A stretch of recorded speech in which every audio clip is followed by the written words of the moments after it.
Por eso la palabra de Dios allí dice: pero por gracia somos salvos por medio de la fe. Y esto no de nosotros, sino es el don de Dios. Entonces aplicamos nuestra fe a decirle al Señor: yo creo que Cristo ocupó ese lugar. Y Pablo está diciendo: yo soy lo que soy por esa gracia de Dios. Pero esa gracia de Dios, en realidad, ¿cómo le podría llegar a decir? Tiene el objetivo únicamente hacia el ser humano, hacia cada uno de los que estamos aquí, a cada uno de los que nos mira a través de las redes. 2 Corintios capítulo 8 versículo 9, y ahí enseguida lo van a estar proyectando. Ahí la palabra de Dios nos vuelve a recordar algunas cuestiones en ese sentido de la gracia. Y ahí dice la palabra de Dios: porque ya conocéis la gracia de nuestro Señor Jesucristo, que por amor a nosotros hizo pobre, siendo rico, para que vosotros en su pobreza fueseis enriquecidos. No es que Jesús nació, permítame decirlo en el estricto sentido de la palabra, comenzó su existencia un 24 de diciembre. No. Estamos recordando en esas fechas cuando Cristo vino a la tierra, pero Él es el Dios eterno, incomparable, no tiene principio, no tiene fin. Él es el Dios creador de todas las cosas. Es lo que la palabra de Dios dice: Él es la imagen del Dios invisible, el Dios de toda riqueza. Se despojó de su divinidad, de su deidad, y se hizo pobre por amor a nosotros, para que cada uno de nosotros seamos enriquecidos. Entonces esa gracia de Dios tiene como objeto al ser humano. Después nos toca a nosotros si decimos: ¿aceptamos o no aceptamos? ¿O rechazamos la gracia de Dios? Porque hay veces que empezamos de alguna manera a pegar vuelta de esa situación que uno dice: bueno, yo me lo merezco, o el otro se lo merece, o no se lo merece, y empezamos casi a compararnos. Pero todos necesitamos de la gracia del Señor. ¿Puede decir amén a eso? Todos necesitamos. Y Pablo, siendo ya un apóstol con experiencia con situación, este versículo muestra casi un oxímetro espiritual. ¿Cómo consideramos unos a los otros? ¿Cómo nos comparamos delante de los demás? ¿Cómo te comparás con el que tenés adelante, con el que tenés a la derecha, a la izquierda, el que tenés atrás?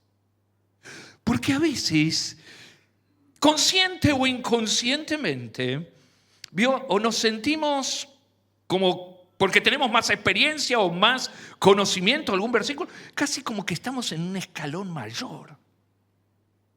Y Pablo aquí está diciendo: soy el más pequeño de los apóstoles. ¿Sabe lo que está diciendo él allí en este testimonio de su vida, en este capítulo? Él está revelando un corazón humilde delante de los siervos de Dios, delante de la iglesia del Señor, aún delante de los hermanos que estaban leyendo esto. Usted que conoce la Biblia y sabe que la mayoría de los libros del Nuevo Testamento, en ese canon, en esa formación del Nuevo Testamento, la mayoría son los escritos del apóstol Pablo. Pero ¿qué está diciendo? Yo soy el más pequeño.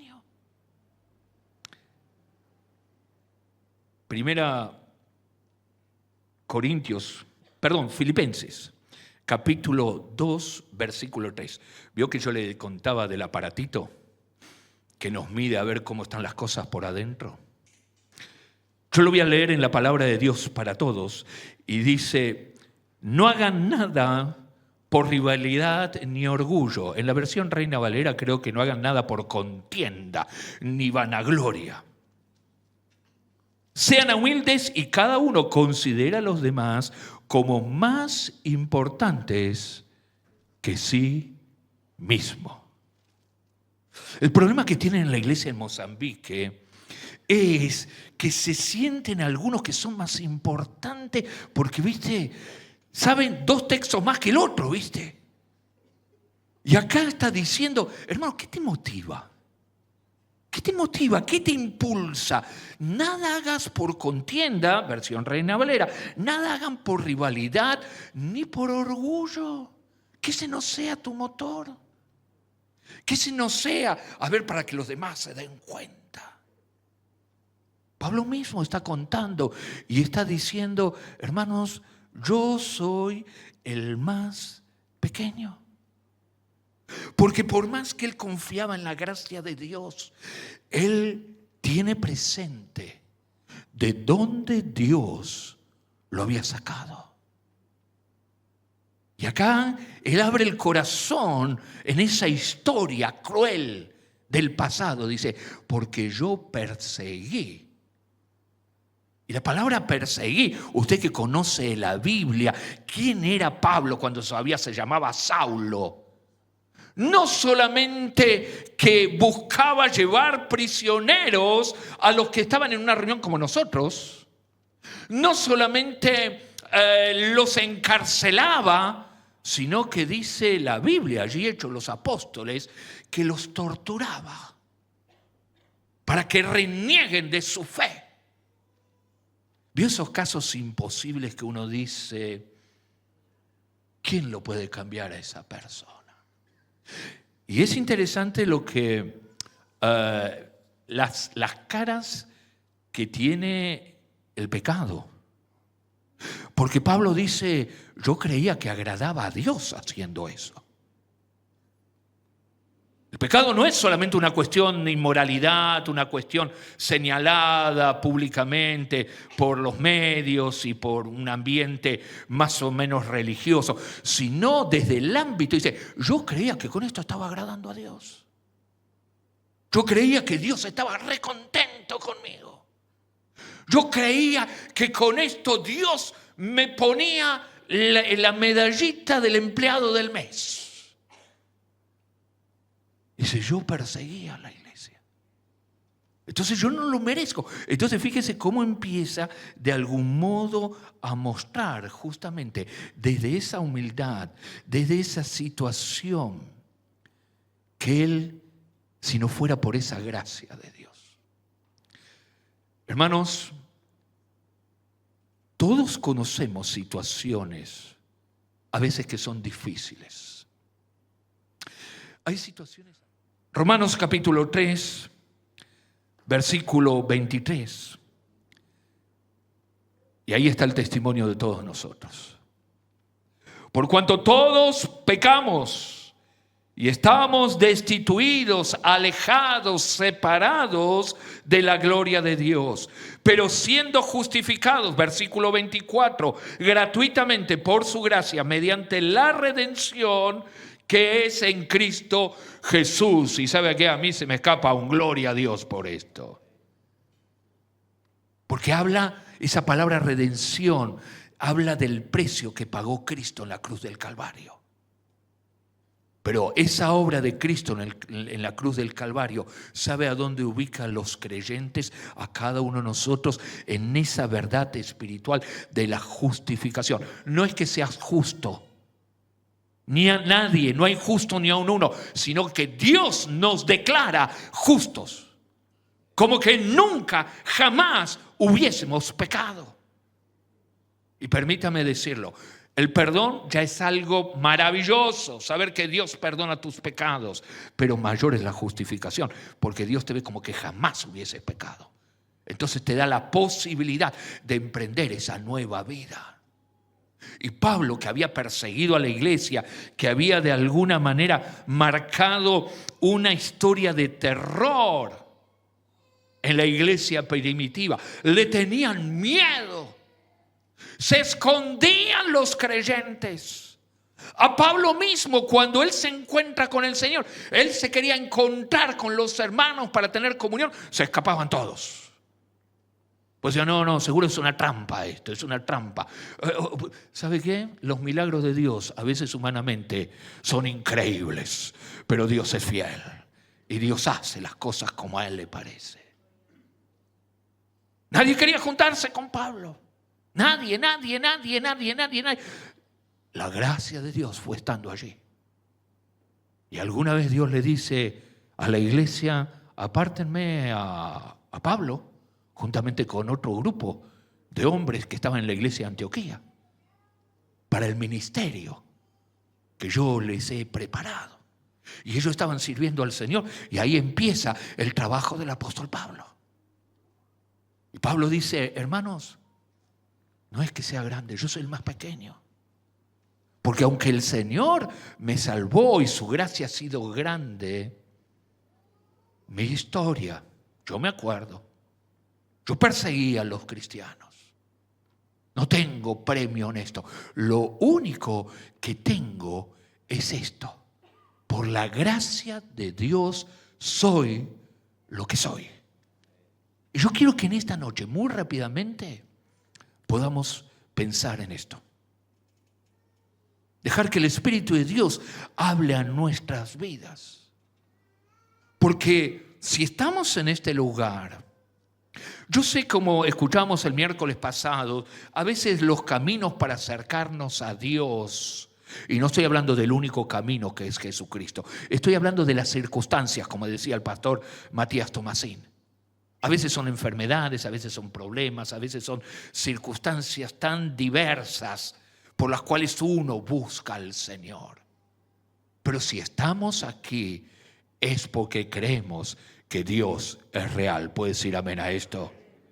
El que se acerca a Dios es necesario que crea en Él. ¿Y sabe qué? También dice que es galardonador, que el Señor te va a premiar también por estar allí con esa fe. En el medio nuestra fe a veces está arriba, más abajo y todas esas cuestiones.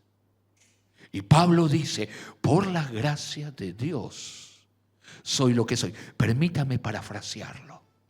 ¿Sabe lo que está diciendo el apóstol Pablo? La gracia de Dios no cayó en saco roto. No siguió de largo. No fue estéril, sino que trajo fruto. ¿Qué cosas hacen que la gracia de Dios, que la bendición de Dios, que esa provisión divina para poder estar en paz con Él, se eche a perder o desaparezca de nuestra vida? Yo creo que veamos muy rápidamente, hay un texto, 2 Timoteo capítulo 2, versículo 14 al 15. Y yo lo voy a leer en una versión española, la versión de la palabra. Porque en estos días donde los medios están al alcance de la mano y la inteligencia artificial y los algoritmos, empezamos a aprender algunas frases que ni sabíamos de qué se trataba. Pero si usted busca muchas canciones en YouTube, siempre le van a aparecer canciones más o menos del estilo que está buscando. Si usted busca prédicas, le van a aparecer prédicas. Si usted busca predicadores, le van a aparecer predicadores. ¿Por qué? De alguna manera, ese algoritmo, esto que está allí en algún lugar, sabe que su celular, quien le está mirando ese celular o esa computadora, le interesa esas cosas. Entonces te entran a aparecer cosas. Pero no todo el que dice Señor, Señor, dice entrará en el reino de los cielos. En eso la inteligencia artificial no lo sabe diferenciar, ¿vio? Y a veces entramos en algunas situaciones hasta complejas. 2 Timoteo capítulo 2, versículo 14 al 15 en la Biblia de la Palabra, dice el versículo 14, no eches en saco roto estas cosas. Y cuando habla de esas cosas está hablando de la fidelidad, del poder de Dios, los versículos anteriores. Y en nombre de Dios ordena que nadie se ensarce, se enrede en disputas, en discusiones que no sirven para nada, sino únicamente los llevan a la ruina a los que participan en ellas. Esfuérzate por merecer la aprobación de Dios como un trabajador que no tiene de qué avergonzarse, como alguien que sigue fielmente la palabra de verdad. En la versión Reina Valera, el último versículo dice: procura con diligencia presentarte a Dios aprobado. Esa palabra diligencia es: no lo postergues, no lo dejes para empezar el lunes. ¿Qué es lo que hace avergonzar a una persona en su trabajo? Cuando hace mal el trabajo o cuando no lo hace. Y acá la palabra de Dios dice: hermanos, como obreros del Señor, procuremos, pongamos el empeño en que Dios te apruebe, en que Dios diga: bien, buen siervo y fiel. Porque en realidad el versículo anterior dice: fíjate en qué cosas estás discutiendo. Que hay discusiones que no te van a ayudar para nada, te van a arruinar. Mire, a modo de ejemplo, y seguramente usted lo habrá visto, porque en Instagram y Facebook está. En la Biblia dice que Pedro, cuando negó al Señor, el Señor le dijo: antes que el gallo cante, 3 veces me negarás. Y siempre uno dice: bueno, el gallo, usted ha escuchado predicaciones, el gallo ¿a qué hora canta? Yo tenía un vecino que tenía un gallinero. A las 4 empezaba a ensayar el gallo. Para más o menos a las 5:10 ya tenía el pico afinado, más o menos. Entonces vos decís: bueno, más o menos ahí a la madrugada, por ahí, qué sé yo, no sé cuánto. Y siempre crecimos de esa manera, antes que el gallo cante. Mirá que el Pedro decía: no, Señor, no te voy a negar, no te voy a negar. Ahora apareció por allí que ese gallo no era el gallo que hacía kikiriki, sino que el gallo era una trompeta que tocaba la guardia romana, porque era el cambio de guardia. Y vos decís: uy, qué sé yo, al final. ¿Era el gallo como el del vecino o era alguien que afinaba la trompeta? Discusiones. Y discusiones que se enganchan por internet algunos. Y otro para decir: no, mirá, vos leíste así, pero mirá, fíjate que allá por ahí en el japonés antiguo aparece de esta manera. Esto es lo que Pablo también decía: hermanos, cuidado con esas peleas de creerse que uno sabe más que el otro, porque no ayudan para nada. Por eso dice aquí la palabra del Señor: mira, todas esos enredos de esas peleas te llevan a la ruina y hacen que la gracia de Dios caiga en saco roto. ¡Pum! ¿Todo por qué? Porque defendemos. No, yo entiendo que el gallo es el de metal. No, el gallo es el kikiriki, qué sé yo. Y empezamos.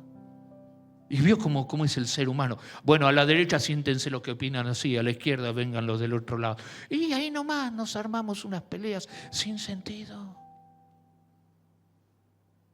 Pablo dice: la gracia de Dios no cayó en saco roto. No cayó, no fue en vano en mi vida. Soy lo que soy, sirviendo al Señor. No lo merecía, pero allí estoy. Muy rápidamente, ya oramos.